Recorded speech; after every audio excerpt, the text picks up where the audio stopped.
بسم اللہ الرحمن الرحیم والضحی واللیل اذا سجی.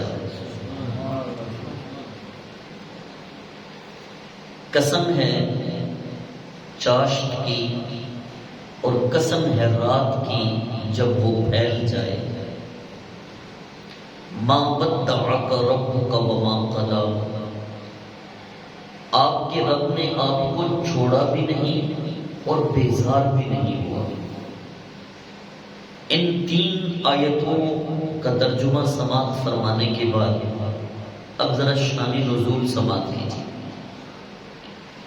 کچھ عرصہ وحی کا جو سلسلہ ہے وہ رک گیا تو کفار نے تانا دیا کہ آپ اگر سچے ہوتے وحی کا یہ سلسلہ رکتا نہ آپ تک بات پہنچتی. ہوتا یہ کہ جب بھی کوئی بندہ سوال کرتا تو آقا کریم صلی اللہ تعالی علیہ وسلم فرماتے میں تمہیں کل اس کا جواب دوں گا. اور بعض فرمان مبارک میں یہ بات لکھی ہوئی ہے کہ سرکار فرماتے میں تمہیں اپنے رب سے پوچھ کے بتاؤں گا. اب انہوں نے سوال کیا, وحی کا جو تسلسل تھا وہ رک گیا, انہوں نے تانے مارنا شروع کر دیے. اب وجہ کیا تھی؟ وجہ یہ تھی آقا کریم صلی اللہ تعالی علیہ وسلم نے فرمایا ہے کہ جب بھی کوئی کام کرو تو کہو انشاءاللہ تعالی یہ کام مکمل کرنے کی کوشش کروں گا, انشاءاللہ تعالی. لیکن کفار نے جس وقت یہ سوال کیا کوئی تو سرکار نے فرمایا میں اپنے رب سے پوچھ کے بتاؤں گا, انشاءاللہ نہیں فرمایا.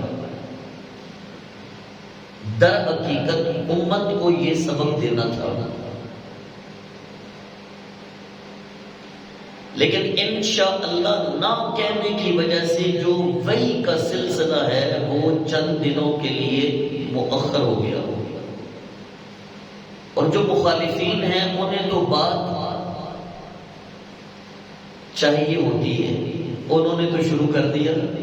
حتیٰ کہ ایک ظالمہ عورت, کافرہ عورت, نعوذ باللہ من ذالک, وہ یہ بکواس کرنے لگی کہ عبداللہ کے بیٹے تمہارے شیطان نے تمہیں چھوڑ دیا ہے, نعوذ باللہ من ذالک, نعوذ باللہ من ذالک. بس یہ باتیں ہونے کی دیر تھی, میرے رب نے سورہ ضحیٰ کا نزول فرما دیا. فرمایا والضحیٰ, محبوب مجھے چاشت کے وقت کی قسم. اور اگر آپ اجازت دیں میں امام فخر الدین رازی کی بولی نہ بول دوں. امام فخر الدین رازی فرماتے ہیں رب والضحیٰ فرما کے یہ قسم اٹھا رہا ہے محبوب یہ تانے دیتے ہیں, یہ باتیں کرتے ہیں, ان سے کہہ دیجئے رب آپ کے چہرہ والضحیٰ کی قسم اٹھا کے کہتا ہے, آپ کی زلف واللیل کی قسم اٹھا کے کہتا ہے کیا ما ودعک ربک وما قلی. آپ کے رب نے آپ کو چھوڑا بھی نہیں ہے, آپ سے بیزار بھی نہیں ہوا. اس وقت یہ آیت کریمہ نازل کی گئی. حضرت سیدہ خدیجہ الکبریٰ رضی اللہ تعالی عنہا آپ فرماتی ہیں اللہ اکبر کبیرہ, کہ جس وقت آقا کریم صلی اللہ تعالی علیہ وسلم پہ پہلی وحی نازل ہوئی نا تو آپ جب گھر تشریف لائے چادر اوڑھ کے لیٹ گئے, آپ کے چہرے پہ پسینہ تھا. سیدہ پاک نے آقا کریم صلی اللہ تعالی علیہ وسلم سے گھبراہٹ کی وجہ پوچھی نا تو سرکار نے ارشاد فرمایا یہ معاملہ ہوا ہے کہ آج رب جلیل نے میری طرف جبریل کو بھیج کے وحی نازل کی ہے. گھبراہٹ کی وجہ سے بھی چند دن یہ وحی کا جو سلسلہ ہے وہ مؤخر ہوا. اور اللہ تعالیٰ نے پھر والضحیٰ واللیل اذا سجا ان دونوں رات اور دن کی قسم اٹھا کے فرمایا کہ محبوب سدا دن نہیں رہتا، سدا رات نہیں رہتی، اگر سدا دن ہی رہے تو طبیعتیں اکتا جائیں، سدا رات ہی رہے تو طبیعتیں اکتا جائیں۔ یہ ضروری تو نہیں کہ ہر وقت وحی کا سلسلہ جاری و ساری رہے، محبوب کبھی سلسلہ رک بھی جاتا ہے۔ تو یہ اعتراض کرنے والے، ان کا اعتراض لغو ہے، ان کا اعتراض باطل ہے۔ محبوب والضحیٰ واللیل اذا سجا، مجھے چاشت کی قسم، رات کی قسم، رات کے آنے کا پتہ نہیں چلتا، کسی کو دن کے جانے کا پتہ نہیں چلتا، کسی کو کوئی تکلیف نہیں ہوتی دن آ رہا ہے رات جا رہی ہے۔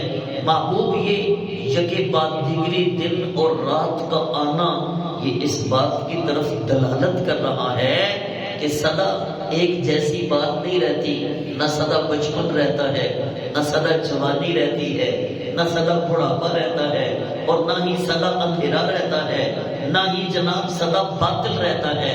محبوب ان کی جتنی بھی سرداریاں تھیں وہ اپنی جگہ پہ، اب تو آپ کو ہم نے بھیج دیا ہے، ہم آپ کے چہرہ والضحیٰ کی قسم اٹھا کے بتا رہے ہیں کہ آپ کا رب آپ کو نہ چھوڑے گا اور نہ ہی آپ کا رب آپ سے بیزار ہوا ہے۔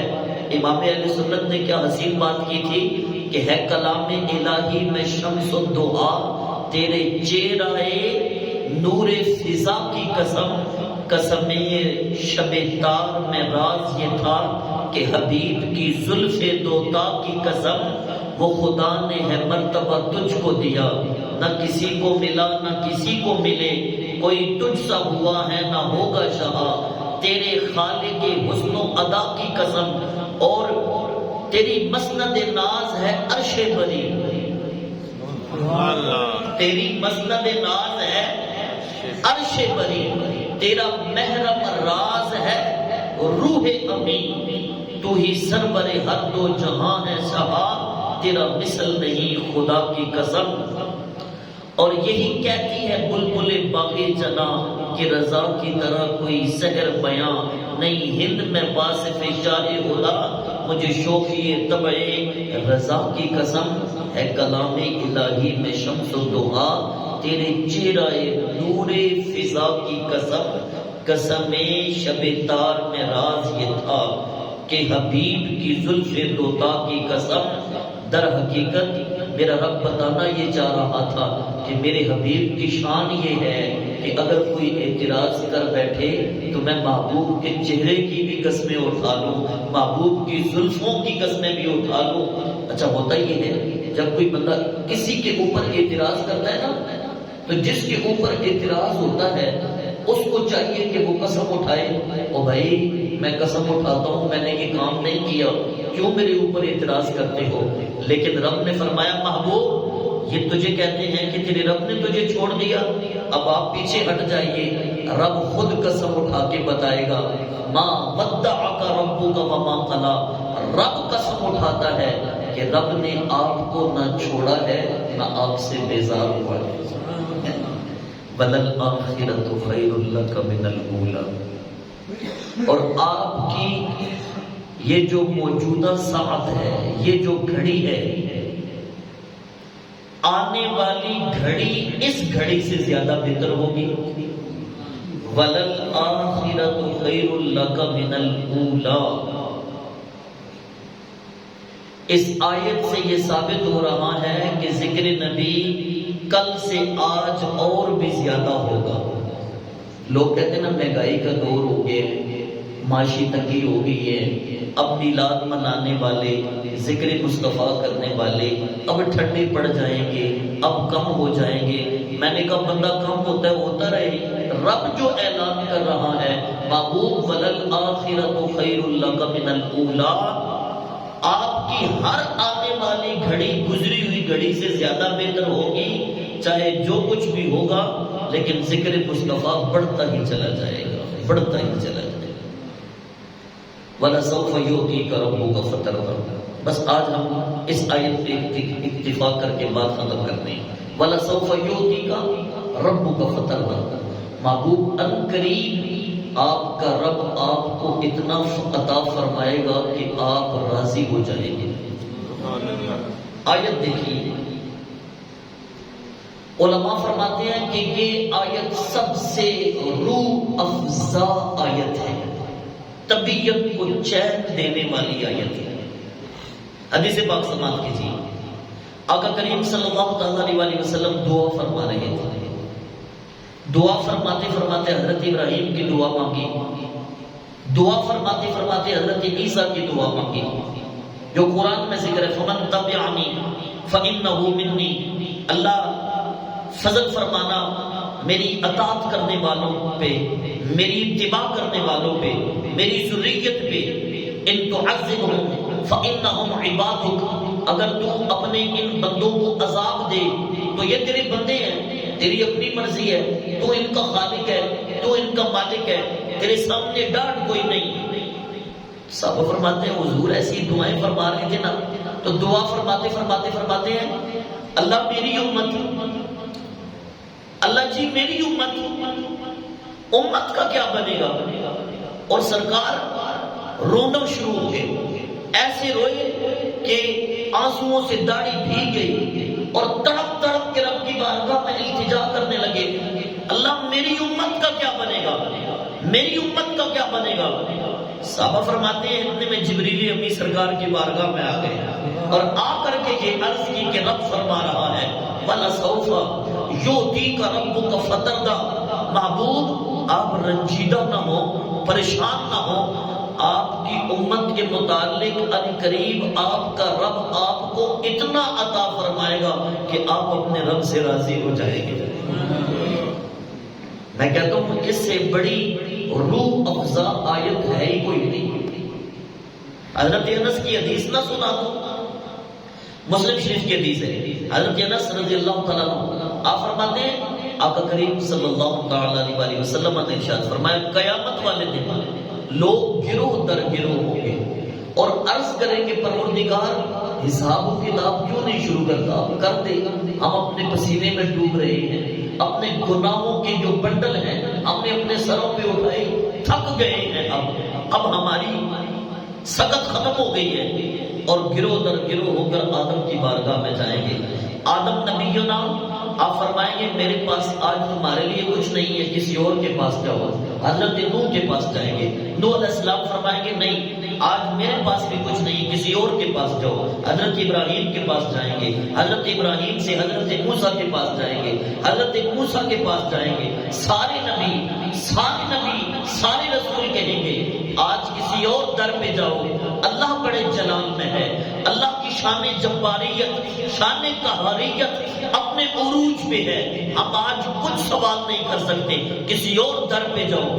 تو اچانک حضرت عیسیٰ علیہ السلام فرمائیں گے اگر آج خیرات چاہتے ہو تو در مصطفیٰ پہ چلے جاؤ، حضور کے در پہ چلے جاؤ. میرے آقا فرماتے ہیں جب ساری دنیا، ساری اولاد آدم میرے پاس آئے گی تو میں ان سے کہوں گا آؤ نا آج اگر تمہیں خیرات ملے گی تو در مصطفیٰ سے ملے گی، آؤ نا. سرکار فرماتے ہیں میں اس طرح اپنے دونوں بازو اس طرح پھیلا دوں گا اور اللہ کی بارگاہ میں عرش کے سائے میں جا کے ایک طویل سجدہ کروں گا. اور میرا رب فرمائے گا اس وقت محبوب سر انور اٹھائیے، آج سر جھکانے کا دن نہیں، سر اٹھانے کا دن ہے. وہ دیکھیے مقام محمود، وہاں پہ بیٹھیے اور وہاں پہ بیٹھ کے اپنی امت کی شفاعت کیجئے. آپ وہ ہیں جن کی سب سے پہلے شفاعت قبول کی جائے گی. آپ وہ ہیں جن کو سب سے پہلے شفاعت کرنے کا اجازت اور اذن دیا جائے گا. محبوب آپ کی شفاعت قبول کی جائے گی. سر انور اٹھائیے. میرے آقا ارشاد فرماتے ہیں آنا سید ولد آدم یوم القیامہ، میں قیامت والے دن اولاد آدم کا سردار ہوں گا. مجھے اس میں کوئی فخر نہیں ہے۔ وَأَنَا أَوَّلُ الشَّافِعِينَ وَمُشَفَّعٍ، میں سب سے پہلے شفاعت کرنے والا ہوں گا، میری شفاعت سب سے پہلے قبول کی جائے گی۔ اور میرے آقا نے فرمایا سب سے پہلے میں جنت میں داخل ہوں گا اور میری امت سب سے پہلے جنت میں داخل ہوگی۔ وَلَسَوْفَ يُؤْتِيكَ رَبُّكَ فَتَرْضَىٰ، اور آخری حدیث میں یہ بھی عرض کر دوں، میرے آقا کریم صلی اللہ تعالیٰ علیہ وآلہ وسلم جب گڑ گڑائیں گے نا تو میرا رب فرمائے گا محبوب آپ تشریف لے جائیے، تشریف لے جائیے۔ جس کے دل میں رائی برابر بھی ایمان ہے نا، اگر وہ دوزخ میں بھی جل رہا ہے آپ اس کی سفارش کیجیے، آپ اس کو بھی جنت عطا فرمائیں۔ سرکار ارشاد فرماتے ہیں میں اس وقت تک راضی نہیں ہوں گا جب تک میرا آخری امتی جہنم سے باہر نہیں نکلے گا، اس وقت تک راضی نہیں ہوں۔ وَلَسَوْفَ يُؤْتِيكَ رَبُّكَ فَتَرْضَىٰ، یہ ہے آیت۔ ہم اس لیے کہتے ہیں کہ ظالموں ربیع النور آ جائے تو چہروں پہ مسکراہٹ آ جاتی ہے، لیکن اہل ایمان کے چہروں پہ مسکراہٹ آ جاتی ہے۔ فرشتے تک رہے ہوں گے کہ 12 ربیع النور کا دن قریب آ رہا ہے، کس کے چہرے پہ 12 بجے ہیں اور کس کا چہرہ گلاب کی طرح کھلا ہوا ہے۔ ہم اس لیے کہتے ہیں جو نبی ہمارے لیے اتنا تڑپے اور تم سوگ بنا رہے ہو، اللہ رب العزت ہدایت نصیب فرمائے۔ وَلَسَوْفَ يُؤْتِيكَ رَبُّكَ فَتَرْضَىٰ، اے محبوب ان قریب آپ کا رب آپ کو اتنا عطا فرمائے گا کہ آپ راضی ہو جائیں گے۔